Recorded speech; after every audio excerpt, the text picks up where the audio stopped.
Había una vez un grupo de amigos sentado en un lugar de dudosa procedencia, tomando cerveza, en su momento de esparcimiento después de mucho estrés de la universidad, cuando a Saúl se le ocurre la grandiosa idea de repartir furloco, ya que como estaban tomando cerveza y mezclaron bebidas, empezaron a alucinar y se transportaron a la botella de cerveza Póker.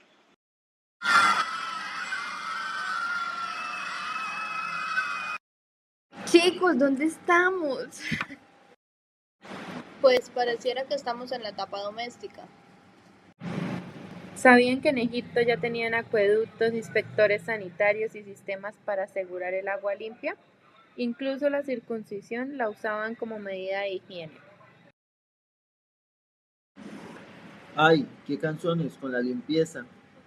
Hasta los sacerdotes eran como médicos y les daban cerveza a los enfermos terminales para aliviar su dolor.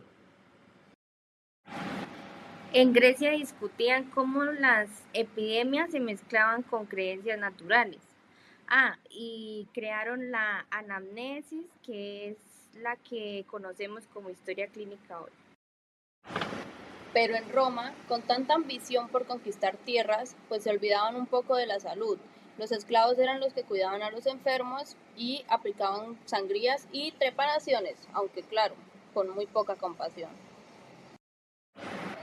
En India, los médicos ya hacían cesáreas, amputaciones y seguían las enseñanzas de las Vedas.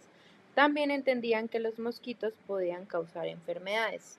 En China la salud era equilibrio entre el yin y el yang, usando hierbas, masajes y sin hacer disecciones por respeto a los cuerpos. En América los chamanes y curanderos usaban rituales, hierbas y cirugía. Con la llegada de los europeos vinieron enfermedades nuevas y la enfermería se volvió clave. En resumen, cada cultura aportó algo, desde técnicas quirúrgicas hasta ideas filosóficas. Y nosotros aquí creyendo que todo esto es moderno.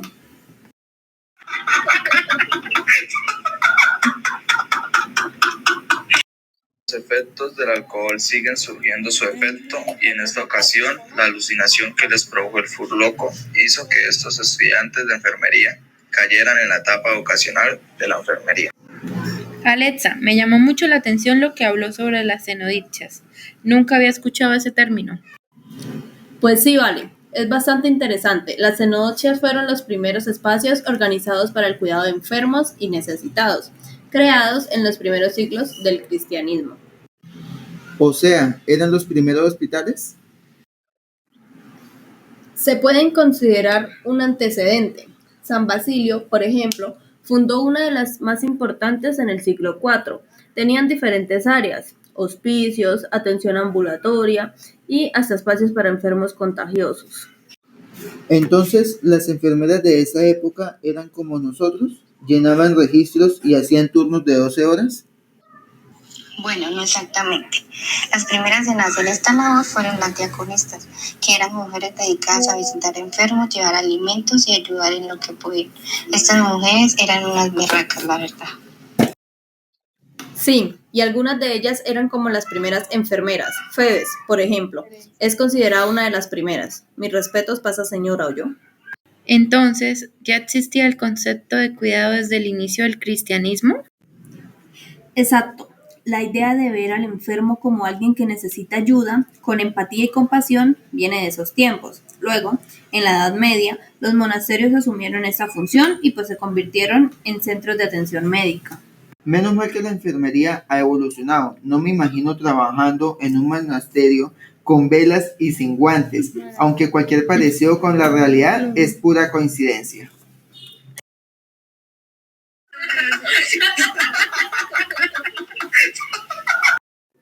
Sí, pero sin estas bases no tendríamos la enfermería moderna. Florence Nightingale y muchas otras retomaron estos principios para profesionalizar nuestra carrera. Es increíble cómo el cuidado siempre ha sido parte de la humanidad. Y nosotros seguimos esa tradición. Así es, la enfermería no solo es una profesión, es una vocación que ha existido desde hace siglos. ¡Salud! ¡Salud! Alexandra, Alejandra, Valentina y Saúl fueron transportados a otra botella de cerveza gracias a la alucinación que les causó el pop loco. La enfermería no siempre fue como la conocemos. Hubo una época en la que la profesión no tuvo su reconocimiento. Chicos, ¿dónde estamos? Estuve leyendo sobre la etapa oscura de la enfermería y por el aspecto de este lugar podría asegurar que estamos en esa etapa. Sí, chicos, yo también pienso que estamos en la etapa oscura.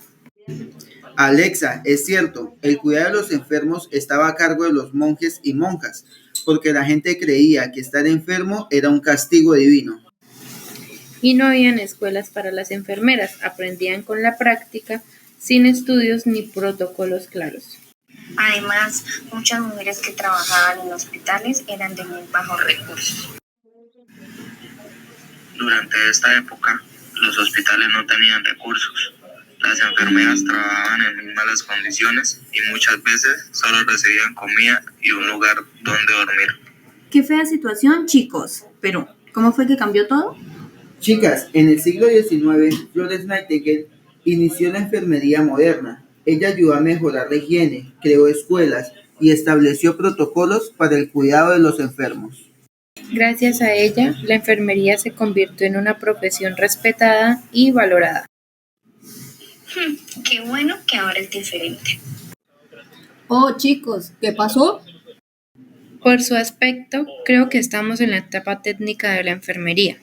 Aquí es donde el concepto salud-enfermedad pierde ese significado religioso.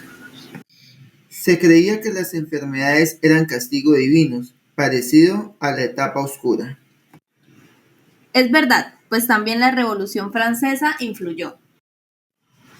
No dejemos atrás la revolución industrial, esta también tuvo su influencia. También aquí se exigía a las enfermeras formación médico-técnica y no tanto religiosa. Así es, pues esto afectó a algunos pobladores, ya que ellos esperaban una figura maternal de las enfermeras. Y saben, en esta época se realizaron descubrimientos importantes, como que las enfermedades derivaban de puntos específicos del cuerpo y no de una alteración de los humores. Sí, chicas, pues también se descubrió que las enfermedades mentales no se trataban de una posesión demoníaca, sino una patología en el cerebro. Por eso en los hospitales la anatomía se volvió un campo de interés crucial, ya que acá se marcó el inicio de un enfoque científico. Gracias a esto, la práctica de la disección permitió un mayor conocimiento del cuerpo humano. Chicas, ¿en dónde estamos ahora? Por su aspecto, parece que es la etapa profesional de la enfermería. Oigan, ¿sabían que la enfermería profesional empezó cuando ya se reconoció como una carrera con estudio y preparación formal? Sí, y eso fue gracias a personas como Florence Nightingale, que organizaron todo lo que hoy conocemos: hospitales limpios, registros de pacientes y la formación de enfermeras. Antes de eso, cualquiera cuidaba a los enfermos, pero ya con escuelas de enfermería y reglas claras, empezó a ser una profesión respetada. Qué bueno saber que no solo es un trabajo, es una vocación. Ahora somos parte de esa historia y seremos profesionales que cuidan por nuestra futura profesión. Hoy somos fundamentales en el sistema de salud, no solo cuidando, sino también educando y promoviendo bienestar. Chicos, ¿qué pasó? ¿Dónde estamos? No sé, pero ese furloco nos hizo pegar un viajezote.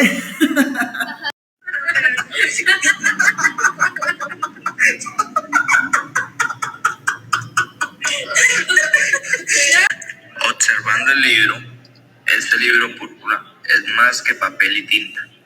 Es un símbolo del conocimiento de la enfermería y su historia. Una historia que comenzó muchísimos años y sigue.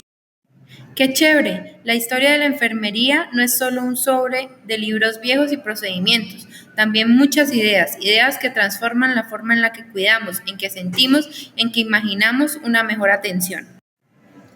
Ay, miren lo que dice aquí, que en Irlanda del siglo XIX, cuando la enfermería había desaparecido por siglos, las hermanas de la misericordia no solo curaban cuerpos, sino que daban apoyo emocional y espiritual a quienes más lo necesitaban. Sí, Este libro está muy chévere. En 1835 fundaron el Hospital San Vicente de Dublín, el primer hospital dirigido por enfermeras en tiempos modernos. Trabajaron en epidemias y crearon un sistema total. Admiración para estas personas que no les tocó fácil, pero lo hicieron porque la enfermería es servicio. ¿Se imaginan cuando seamos enfermeros? ¡Qué emoción! Un grupo de mujeres trabajaron junto a Florence Nightingale. Ella misma dijo: "Me abstendré de todo cuanto sea nocivo y dañino, y no tomaré ni suministraré cualquier sustancia o producto que sea perjudicial para la salud". Y estas se dedicaron a cuidar con compasión y compromiso. Si ven, muchachos, tenemos que dejar esos vicios. La historia de la enfermería es nuestra historia. Nuestro legado es de las primeras enfermeras hasta las enfermeras de hoy. El compromiso con el cuidado sigue intacto. La historia no es solo el pasado, es la guía para nuestro futuro y lo que por vocación elegimos ser. Después de brindar, las botellas se rebosan de emoción y caen en la botella de la cerveza. La botella y acabándose ya casi el efecto del furloco. Los 4 enfermeros en su viaje loco y dimensional de la enseñanza y creación de la enfermería a través del tiempo llegan a la época actual y el futuro. Uy, chicas, ya estoy como mareado. Tanta vuelta de botella en botella me tiene pero mal. ¿Dónde estaremos? Ese furloco está como pasadito, y miren ya dónde nos tiene, como casi en casa. Sí, parece que ya estamos en nuestra época, pero no en casa aún. Muchachos, parece que estamos en lo que fue el inicio de la enfermería en América. Mal no recuerdo, la enfermería se inició en Argentina, en su capital, Buenos Aires, en los años 1885. Y en Colombia se inició en los años 1920 y fue en la Universidad Nacional de Colombia, la primera en iniciar el pénsul de enfermería. Casi. En realidad, la primera escuela estuvo en Cartagena de Indias en 1906. Pero sí, en 1920, en Bogotá, se formaron las primeras 20 enfermeras y comadronas. Lo único feo de esta época es que a nuestras predecesoras le hacían el feo los médicos. Es como si ellos sintieran que nosotros queríamos hacer su trabajo. Sí, ellos pensaban que las enfermeras no se debían de meter en los procedimientos médicos, y en verdad lo que se quería era contribuir en mejorar el ámbito hospitalario y brindar ese apoyo al paciente y al médico durante el proceso de atención. Sí, y digamos que después de todo se pudo solucionar y nos mantuvimos como una profesión tan importante como la de ellos mismos, y tuvimos igualdad de derechos con el tiempo. Los tiempos han mejorado e incluso se nos atribuye la importancia de la ciencia de la enfermería, el rol del cuidado y un apoyo incondicional para todos los procesos del hospital. Nuestro acompañamiento ayuda en la recuperación de las personas. Espero en el futuro podamos seguir ayudando y destacando nuestra profesión y demostrar lo importante que somos para el sistema de salud. Pero practicamos, pero no aplicamos, porque con esta borrachera que nos pegamos no da ejemplo a nadie. Al terminar el efecto de la alucinación, los amigos despiertan en el lugar de dudosa procedencia en el que están. Oigan, ¿sabían que Florence Nightingale era súper fan de las estadísticas? ¿En serio? Solo sabía que era la madre de la enfermería moderna. Sí, chicos, hasta hacía gráficos para mostrar cómo mejoraban los pacientes con higiene. Yo leí que Marie Seacole, otra enfermera famosa, usaba remedios naturales en la guerra de Crimea. Qué interesante, no la conocía mucho. Siempre hablan más de Florence. También está Virginia Henderson, que creó un modelo con 14 necesidades para cuidar pacientes. Ah, sí, esa la vimos en clase. Me gusta porque es fácil de recortar. Vaya, hay tantas enfermeras importantes y cada una aportó algo diferente. Sí, y gracias a ellas, hoy tenemos una profesión tan importante. Oigan, ¿sabían que antes las jeringas eran de vidrio? ¿En serio? Qué raro. ¿Y por qué las cambiaron? Porque había que esterilizarlas una por una y era un lío completo. Además, las de plástico son desechables y más seguras para evitar infecciones. Tiene sentido, más fácil, rápido y seguro. Exacto, y por eso ahora casi todo es desechable. Menos mal. ¿Se imaginan lavar jeringas todo el día? No, gracias. ¡Que viva el plástico! Todos ríen y son transportados a otra botella donde hay una manifestación.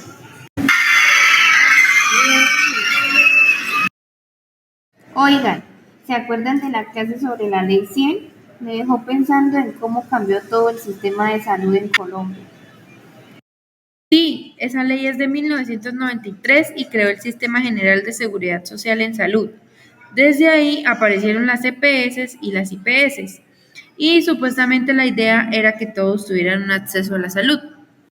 Pero la realidad es otra. A los enfermeros nos toca muchas veces trabajar con pocos recursos, cumplir con metas de atención y lidiar con que a veces la salud parece un negocio. Exacto, con la ley 100, los enfermeros pasaron de ser solo cuidadores a ser parte clave del sistema, pero también las llenaron de carga administrativa. Ya no solo es cuidar pacientes, es llenar registros, seguir protocolos y hasta pelear con las EPS por sus autorizaciones. Al final la gente cree que los problemas son culpa de los que trabajamos en salud, pero en realidad es el sistema en el que muchas veces no prioriza el bienestar de los pacientes. Es tan importante que como futuros enfermeros entendamos cómo funciona esa ley y defendamos nuestro rol profesional, porque al final somos nosotros los que estamos cara a cara con el paciente. Nos toca estar listos para cuidar, pero también para defender lo justo. Una enfermería que cuide vidas y no solo números. ¡Salud!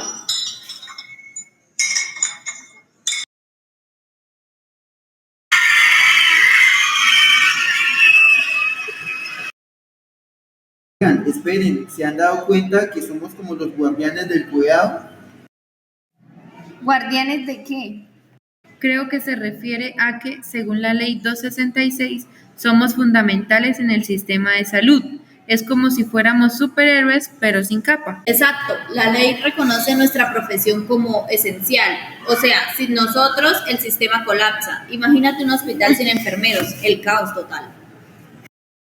¿No decía algo la ley sobre la autonomía profesional? Sí, nos da independencia para tomar decisiones dentro de nuestro campo.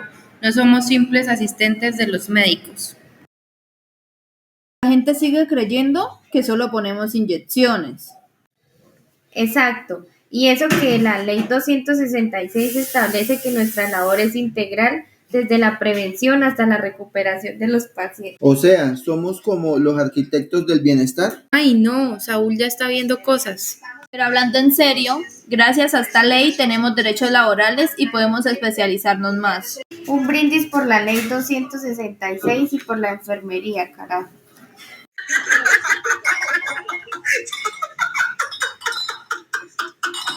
Música de fondo, Saúl observa su vaso de cerveza como si contuviera las respuestas del universo.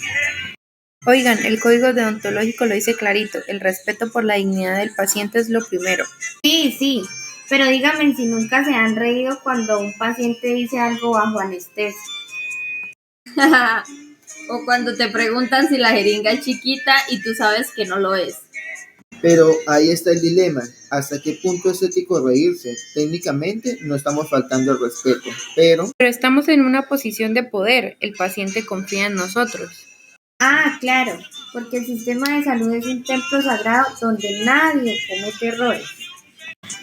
A ver, si hablamos de ética, entonces, ¿qué tan ético es que nos estén explotando en las prácticas? Porque yo, amigos, soy pobre y aún así trabajo gratis. grave, eso es otro nivel de injusticia. Nos hacen creer que ser enfermeros es un acto de sacrificio absoluto. Pero la vocación es importante. Ajá, ahí caíste. Nos venden la vocación para justificar que aceptemos malas condiciones. Y mientras nosotros debatimos esto, los directivos de los hospitales están en un congreso en Cancún. Esto debe cambiar. Todos beben un trago profundo como si acabaran de descubrir la verdad. Pero igual amo la enfermería. Y yo amo la cerveza. Salud por el código deontológico y porque mañana nadie recuerda esta conversación. Oiga, pero realmente, ¿qué significa la enfermería como disciplina? La enfermería es una disciplina porque tiene su propio cuerpo de conocimiento, teorías y métodos para cuidar las personas. Y también tiene una base práctica. Lo que aprendemos en la escuela lo aplicamos todos los días en el hospital. De una perspectiva filosófica, la enfermería es un campo de conocimiento que explora cómo sabemos lo que sabemos y cómo lo explicamos. Entonces, ¿la enfermería también es ciencia?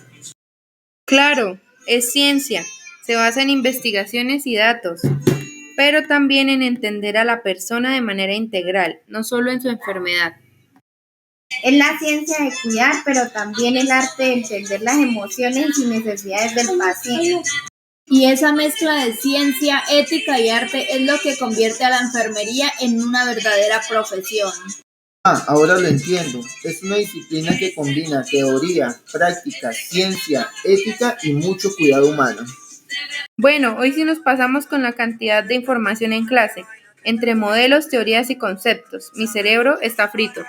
Bienvenida a la vida de enfermería, pero piensen que todo tiene su base desde lo filosófico hasta lo más práctico. Exacto. Las bases filosóficas de enfermería nos ayudan a entender la profesión. Por ejemplo, el empirismo nos dice que el conocimiento viene de la experiencia y la observación. Brindo por la epistemología. Sin ella no tendríamos ni idea de cómo se construye el conocimiento en la enfermería. A ver, ya que estamos en esto, ¿quién me recuerda sobre los metaparadigmas? Fácil, son los conceptos claves de enfermería: persona, salud, entorno. Cada categoría los interpreta de manera diferente. Por ejemplo, para Florence Nightingale, el entorno era clave para la salud del paciente. Pero luego vino Jill Watson con su teoría del cuidado humano y ahí el enfoque fue más filosófico y humanista. O sea que, según la teoría que sigamos, el rol de enfermería puede cambiar. Y eso nos lleva a los modelos conceptuales. Los modelos conceptuales nos dan una guía general para la práctica. Tenemos a Oren con su modelo de autocuidado, Roy con su modelo de adaptación. Luego están las teorías de rango medio, que son más específicas y aplicables a la práctica diaria. La teoría del cuidado transcultural de Madeleine Leininger, que nos dice que debemos respetar la cultura de cada paciente en el cuidado. La teoría del déficit del autocuidado de Oren, que explica cuando el paciente necesita intervención de enfermería. No son tan generales como los modelos, pero tampoco tan específicas como un protocolo clínico. Y ahora la pregunta del millón, ¿cómo pasamos de la teoría a la práctica? Con los indicadores empíricos, obvio, son las formas en las que medimos si una teoría se aplica bien en la realidad. La teoría de Kolka va sobre el confort. Sus indicadores empíricos incluyen la satisfacción del paciente y el alivio del dolor. Son datos medibles que nos ayudan a evaluar si el cuidado es efectivo. Y cómo no tener en cuenta que gracias a dos grandes enfermeras como lo fue Fausen y Millais, por su parte Fausen identificó los metaparadigmas, ideó la filosofía en la profesión, modelos, teorías e indicadores empíricos y dio la relación entre la teoría y la práctica. Y Millais, por su parte, dio aportes como la teoría de la transición en la enfermería transcultural y global, en el desarrollo del conocimiento en enfermería. Y también debemos recordar de que gracias a la profesión de la enfermería se pudieron crear organizaciones específicas a nuestra profesión, como lo fue el Consejo Internacional de Enfermería CIE, Federación Panamericana de Profesionales en Enfermería FEPEN y Asociación Colombiana de Facultades y Escuelas de la Enfermería ACOFAE. Bueno, hemos llegado al final de este recorrido por la epistemología. Esperamos que esta información haya sido clara y útil para comprender mejor el conocimiento, sus fundamentos y su impacto en diferentes disciplinas. Agradecerles por su tiempo y atención. La epistemología es herramienta fundamental para el pensamiento crítico y la construcción del saber, y nos alegra haber podido compartir este espacio de aprendizaje con ustedes. Si tienen alguna duda o comentario, no duden en compartirlo. Recuerden que el conocimiento se enriquece a través del diálogo y la reflexión. Gracias por acompañarnos. Nos vemos en la próxima sesión. Hasta pronto.